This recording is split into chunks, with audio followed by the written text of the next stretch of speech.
Vem para cá, Renata, com você, correndinho. Pronto, o presidente está à disposição. Presidente, boa tarde. O governo diz que precisa mudar a forma de pagar os precatórios porque isso está ameaçando a execução do orçamento público. Inclusive, está preparando uma PEC nesse sentido. Tem resistência no Congresso. Para tentar diminuir essa resistência, o governo quer então criar um fundo abastecido com dinheiro de privatizações, dividendos, etc., para acelerar então o pagamento de precatórios, mas também para pagar uma espécie de bônus para a população de baixa renda. E isso tudo fora do teto. Como o senhor vê essa proposta? É uma boa solução? Isso passa na Câmara? Agostinho, veja, o que aconteceu com relação aos precatórios, ele faz uma curva muito íngreme, ele foge da curva.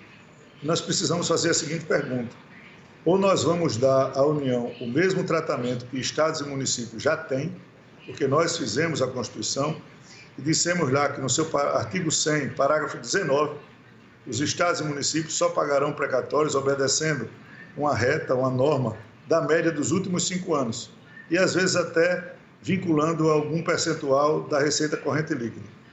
A União, o que existia, era mais ou menos ali um acordo entre alguns ex-ministros da Fazenda que faziam articulação e uma gestão para que esses precatórios não fossem dados, imagino eu, com a força que foram dadas essas decisões.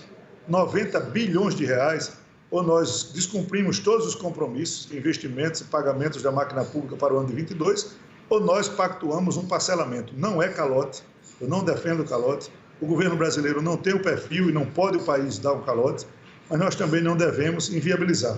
Então, nós iniciaremos pela PEC para fazer um parcelamento obedecendo o critério dos precatórios alimentícios ou num tamanho mínimo, mas o grande grosso seguirá uma programação com algumas outras alternativas. Por exemplo, o dono do precatório pode comprar um imóvel da União, o dono do precatório pode se habilitar a pagar com precatório uma privatização. Então, aqueles que não se amoldarem, logicamente, entrarão numa lista de pagamentos, como existe também nos estados e municípios.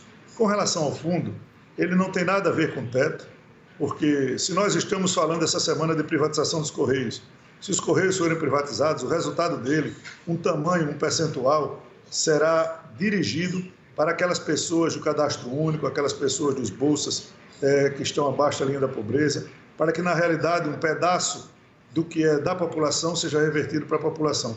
Como isso é esporádico e extraordinário, isso não é uma despesa que esteja corrente e não precisa estar no teto. Isso é uma grande medida para aqueles mais carentes do nosso país.